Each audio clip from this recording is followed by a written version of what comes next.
बेटा अब हमने बात करनी है सीमेंट इंडस्ट्री के हवाले से। तो सीमेंट इंडस्ट्री क्या है जी हमारे पास। बेटा सीमेंट इंडस्ट्री में हम बात करते हैं पोर्टलैंड सीमेंट के बारे में। तो जो पोर्टलैंड सीमेंट है इसका नाम जो है वो पोर्टलैंड रॉक जो थी उसके नाम पे रखा गया है। एक रॉक थी, चट्टान थी, उसका नाम था पोर्टलैंड। तो जो सीमेंट बनाया जाता है उसकी जो फिज़िकल अपीयरेंस होती है वो इस चट्टान से, इस रॉक से बहुत ज़्यादा मिलती जुलती है। इस वजह से उस चट्टान के नाम पे जो है पोर्टलैंड सीमेंट इसका नाम रख दिया गया है। तो बेटा सीमेंट बनाने के लिए जो हमारे पास रॉ मटेरियल्स इस्तेमाल होते हैं, रॉ मटेरियल से मुराद है ख़ाम माल, मतलब ऐसा माल कि जिसको लेके अब आपने अपनी एक चीज़, एक प्रोडक्ट जो है उसको बनाना है। तो जो रॉ मटेरियल है हमारे पास वो है जी कैलकेरियस मटेरियल, आर्जिलेशियस मटेरियल और जिप्सम। ये 3 तरह के मटेरियल जो हैं ये हमने इस्तेमाल करने होते हैं। तो सबसे पहले हम कैलकेरियस मटेरियल की बात करते हैं।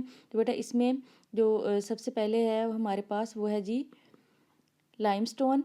तो लाइमस्टोन जो है इसको कैल्शियम कार्बोनेट कहा जाता है। लाइमस्टोन कैलकेरियस मटेरियल ऐसा मटेरियल जिससे आप कैल्शियम ऑक्साइड हासिल कर सकते हैं। तो बेटा इसका जो सबसे बड़ा सोर्स है वो है जी लाइमस्टोन, कैल्शियम कार्बोनेट इसका फॉर्मूला है, इससे कैल्शियम ऑक्साइड आपको मिलेगा।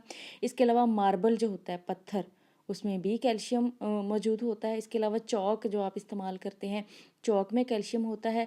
इसके बाद मेरीन शेल्स की अगर बात की जाए, ये जो घोंघे होते हैं मेरीन शेल्स, समंदर से जो सीपियाँ मिलती हैं उनमें भी बहुत सारा कैल्शियम ऑक्साइड या कैल्शियम मौजूद होता है।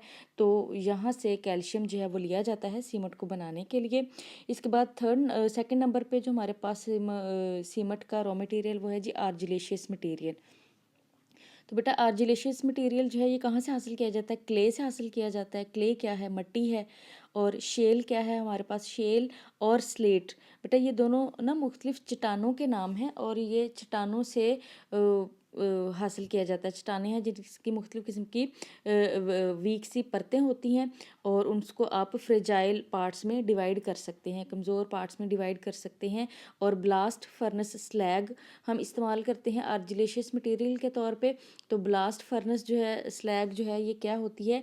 ये हमारे पास बेटा जब हम कोई भी आयरन वगैरह या कोई भी एलिमेंट या मेटल वगैरह प्रिपेयर कर रहे होते हैं तो उस वक्त ब्लास्ट फर्नेस जो हमारे पास भट्टी होती है उसमें स्लैग आखिर पे कोई झाग सी बनती है जिसमें ख़ास तौर पे एसिडिक कंपोनेंट्स होते हैं जो कि एल्यूमिनियम एल्यूमिनेट्स या सिलिकेट्स होते हैं।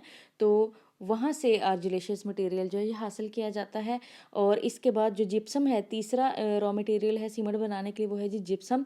और जिप्सम जो है ये बहुत ही ज़्यादा ज़रूरी है। ये 2%, ओनली 2% जिप्सम जो है ये ऐड किया जाता है जो कि इंक्रीज़ करता है सेटिंग टाइम ऑफ सीमेंट। तो सीमेंट जो है वो उसको सेट होने के लिए टाइम रिक्वायर्ड होता है और उसकी तमाम ज़र्रों की जो आपस में बाइंडिंग होती है कि सीमेंट जो है, जो आपने दीवार पे सीमेंट लगाया है वो अच्छी तरह से जुड़ जाए, बाइंड कर जाए। ऐसा ना हो कि सीमेंट जो है वो जल्दी से दीवार से गिर जाए, उसके ज़र्रे जो हैं आपस में जुड़े ही नहीं। तो उसके जुड़ने को या उसके सेट होने का जो टाइम है उसको इंक्रीज़ करने के लिए उसमें 2% जिप्सम ऐड की जाती है। ठीक है, तो जिप्सम जो है ये बहुत ही ज़्यादा ज़रूरी है सीमेंट की सेटिंग टाइम इंक्रीज़ करने के लिए। तो इसके बाद बेटा हम बात करेंगे कि सीमेंट इंडस्ट्री में हम मैन्युफैक्चर कैसे करते हैं सीमेंट को। तो सीमेंट बनाने के 2 तरीके हैं हमारे पास, एक है जी ड्राई प्रोसेस और नंबर 2 है वेट प्रोसेस। तो बेटा पाकिस्तान में जो ड्राई प्रोसेस है वो इतना ज़्यादा इस्तेमाल होता नहीं है। वैसे तो इस्तेमाल तो होता है लेकिन इसके कुछ ड्रॉबैक्स हैं, उसके मतलब कुछ नुकसानात हैं। वो नुकसानात क्या हैं उसके हवाले से पहले बात कर लेते हैं। तो बेटा जो ड्राई प्रोसेस है इसमें ड्राई प्रोसेस में क्या है कि आप जितना भी इंडस्ट्री में सीमेंट बनाते हैं तो वहाँ का जो आपके इर्द गिर्द आबादी है उस इंडस्ट्री के गिर्द, वहाँ पर एयर पोल्यूशन बहुत ज़्यादा हो जाएगी। ओबियसली ड्राई प्रोसेस है तो जो डस्ट बनेगी सीमेंट की वो बहुत ज़्यादा आपके एनवायरनमेंट को, आपके जो आबो हवा है उसको आलूदा कर देती है। इस वजह से इर्द गिर्द की आबादी का लिहाज करते हुए ये जो ड्राई प्रोसेस है इसको इस्तेमाल करना जो है ये मुश्किल है, ये बहुत ज़्यादा पोल्यूशन कॉज करता है।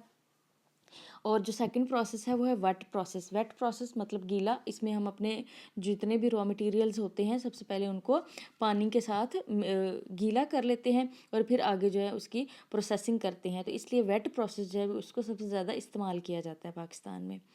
तो वेट प्रोसेस जो है उसके स्टेप्स क्या हैं उसके हवाले से हम बात कर लेते हैं। तो बेटा इसका जो सबसे पहला प्रोसेस है वो है जी हमारे पास जो सबसे पहला प्रोसेस है वो है जी हमारे पास क्रशिंग है, और इसके बाद ग्राइंडिंग है। और तो क्रशिंग से क्या मुराद है कि बहुत बड़े बड़े क्रशर होते हैं जिनके क्रशर जॉज हैं। तो क्रशर मतलब कि आपने जो बड़े बड़े पत्थर हैं या जो चट्टाने हैं उनको तोड़ के लाए हैं, तो आपने इसको क्रशर मशीन में डाल देना है, जो कि बड़े बड़े पत्थरों को छोटे पीस में डिवाइड कर देगी। इसके बाद आपने सीमेंट की करनी होती है ग्राइंडिंग। तो सबसे पहले जो आप बड़े बड़े पत्थरों की क्रशिंग की गई है उन्हें छोटे पीसेस में तोड़ा जाता है, फिर उसको ग्राइंडिंग मशीन में डाल के बिल्कुल ग्राइंड कर लिया जाता है, पाउडर बना लिया जाता है। ठीक है। तो इसके बाद जो अगला स्टेप है उसमें हम क्या करते हैं, हम रॉ मटेरियल्स की मिक्सिंग करते हैं। मिक्सिंग करके पानी उसमें ऐड करके उसका ऐसे जो है वो बिल्कुल सेमी सॉलिड सा मटेरियल बना लेते हैं, जिसको फिर हम स्लरी का नाम देते हैं। ठीक है। इसके बाद जो थर्ड नंबर है हमारे पास, वो थर्ड प्रोसेस है या थर्ड स्टेप है, वो है जी heating the slurry in a rotary kiln. तो बेटा ये जो स्लरी को हीट करना होता है रोटरी किल्न में, रोटेट करने वाली किल्न भट्टी को कहते हैं। तो भट्टी के अंदर ये सारा मटेरियल डाल के उसको पकाया जाता है अच्छी तरह से। तो ये जो हीटिंग का प्रोसेस है उसके टोटल 3 जोन्स होते हैं। जो इसका ए जोन होता है, ये सबसे पहला जोन है, उसको हम ड्राइंग या प्री हीटिंग जोन कहते हैं, और इसमें हम इसको मिनिमम टेम्परेचर जोन भी कहते हैं। ठीक है। और इस मिनिमम टेम्परेचर जोन में जो है वो मिनिमम 500 डिग्री सेंटीग्रेड तक टेम्परेचर रखा जाता है, और यहाँ से सारी मॉइस्चर वगैरह रिमूव हो जाती है, और जितनी भी क्ले होती है वो सारी की सारी मट्टी है, जो चट्टान जो पत्थर आपने इस्तेमाल किए हैं रॉ मटेरियल के तौर पे, वो सारे के सारे एलुमिना में या सिलिका में और आयरन ऑक्साइड में डिवाइड हो जाते हैं, टूट फूट जाते हैं। ठीक है। तो पहले जोन में ये होता है। इसके बाद जो अगला जोन है इसका ये हीटिंग का, इसमें सेकंड नंबर पे है जी हमारे पास डीकम्पोजिशन जोन, जिसको हम मॉडरेट टेम्परेचर जोन भी कहते हैं।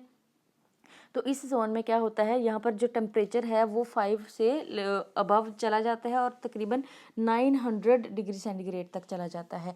तो इस जोन में जो कैल्शियम कार्बोनेट और कैल्शियम ऑक्साइड होते हैं वो सारे के सारे डीकम्पोज हो जाते हैं। कैल्शियम कार्बोनेट जो कि आपने कैलकेरियस मटेरियल इस्तेमाल किया हुआ है रॉ मटेरियल के तौर पे, वो कैल्शियम कार्बोनेट टूट जाता है, डीकम्पोज हो जाता है, और टूट के कैल्शियम ऑक्साइड और कार्बन डाइऑक्साइड में कन्वर्ट हो जाता है। ठीक है। तो बेटा इस जोन में जो हम टेम्परेचर यूज़ कर रहे हैं 900 डिग्री सेंटीग्रेड तक, ये इंपॉर्टेंट एमसीक्यू है कि डीकम्पोजिशन जोन में या मॉडरेट टेम्परेचर जोन में कितना टेम्परेचर इस्तेमाल होता है, 900 डिग्री सेंटीग्रेड। तो ये एक याद रखने वाली बात है। इसके बाद जो आपका स्लरी होती है उसको हम थर्ड जोन में शिफ्ट कर देते हैं, और उसका नाम है जी बर्निंग जोन। बर्न का मतलब यहाँ पर आपका मटेरियल जलता है, इसको हम मैक्सिमम टेम्परेचर जोन का नाम भी देते हैं। तो इस जोन में जो टेम्परेचर है वो 900 से भी मूव करके अबव चला जाता है और 1500 डिग्री सेंटीग्रेड तक हो जाता है। इसमें जो ऑक्साइड्स हैं जैसे कि कैल्शियम ऑक्साइड है, सिलिका है, एलुमिना है। सिलिका कहते हैं जी रेत को, SiO2 इसका फार्मूला है। एलुमिना एल्यूमिनियम ऑक्साइड Al2O3 ये फार्मूला है। तो ये सारे आपस में, आयरन ऑक्साइड है, ये सारे मटेरियल्स जितने भी आपके एलिमेंट्स या न्यूट्रिएंट्स हैं जो कि सब के सब आपके रॉ मटेरियल्स में से निकले हैं, वो सारे के सारे आपस में कंबाइन करते हैं, इकट्ठे जुड़ जाते हैं और कैल्शियम सिलिकेट और कैल्शियम एल्यूमिनेट और कैल्शियम फिरेट बना देते हैं, जो कि बहुत ही ज़्यादा जो सीमेंट को बनाने के लिए रिक्वायर्ड मटेरियल है आपका, उसमें कन्वर्ट हो जाते हैं। और इसके बाद आज जी आपके पास कूलिंग जोन है। तो इसमें ये लास्ट स्टेज होती है हीटिंग स्लरी जो प्रोसेस है या स्टेप है, उसका लास्ट स्टेप है जी आपने फिर कूलिंग जोन में ले जाना है और दोबारा से पूरा जो आपने मटेरियल बनाया है कैल्शियम एल्यूमिनेट या कैल्शियम सिलिकेट्स सीमेंट बनाने के लिए, आपने उस पूरे मैस को, पूरे मटेरियल को कूल करना है और उसका टेम्परेचर आपने ले आना है 150 से लेके 200 डिग्री सेंटीग्रेड तक वापस ले आना है। इसके बाद आपके पास ये छोटी छोटी सी टुकड़ियाँ सी बन जाएंगी जिसको हम क्लिंकर कहते हैं, और जो ये जो रिजल्टिंग प्रोडक्ट है आपकी, ये क्लिंकर बन जाता है। ठीक है जी। तो क्लिंकर्स कहते हैं इनको। फिर क्या होता है जी, क्लिंकर जो छोटी छोटी सी बजरी टाइप रोड़ियाँ सी बन गई हैं, आपने फिर क्या करना है, इसको ग्राइंड करना है क्लिंकर्स को, और फिर उसके अंदर जिप्सम ऐड कर देना है। ठीक है, जिप्सम मिक्स कर देना है। और इसके बाद जो लास्ट स्टेप है हमारे पास सीमेंट इंडस्ट्री का, वो है जी सेटिंग ऑफ सीमेंट। तो सेटिंग ऑफ सीमेंट जो है, सीमेंट को सेट होने के लिए टाइम की ज़रूरत होती है। जैसे आप लोगों ने अक्सर देखा होगा कि जब कोई भी इमारत बनती है बिल्डिंग्स वगैरह बन रही होती हैं तो वहाँ पर सीमेंट लगा के उसको 1 हफ्ते के लिए छोड़ दिया जाता है, ठीक है। और फिर जो रोज़ जो है वो सीमेंट को सुबह शाम पानी लगाया जाता है, ताकि जो सीमेंट के ज़र्रे हैं वो सारे आपस में बहुत अच्छी तरह से कंबाइन कर जाएँ, जुड़ जाएँ। ऐसा ना हो कि आज हमने सीमेंट लगाया और अगले दिन जो है सीमेंट दीवार से गिर जाए। तो सीमेंट को ईंटों के साथ बाइंड करने के लिए, दीवार के साथ चिपकने के लिए उसको टाइम की ज़रूरत होती है, सेटिंग की ज़रूरत होती है। तो वहाँ पर मुख्तलिफ़ किस्म के डिफरेंट रिएक्शंस परफॉर्म करते होते हैं, जिसकी वजह से टाइम जो है उसका सेटिंग टाइम बढ़ जाता है और जो सीमेंट है वो अच्छी तरह से सेट हो जाता है। और इसकी सेटिंग में 2% जिप्सम ऐड किया जाता है। तो हमारा जो आज का लेक्चर है वो ख़त्म हो गया है। तो आप लोग सीमेंट इंडस्ट्री के बारे में आप लोगों ने बहुत अच्छी तरह से देख लिया है। तो मुझे उम्मीद है कि आपको आपका आज का ये जो लेक्चर है ये समझ आ गया होगा। तो स्टूडेंट्स, ये हमारा जो लेक्चर था वो आज का यहीं तक था। Okay students.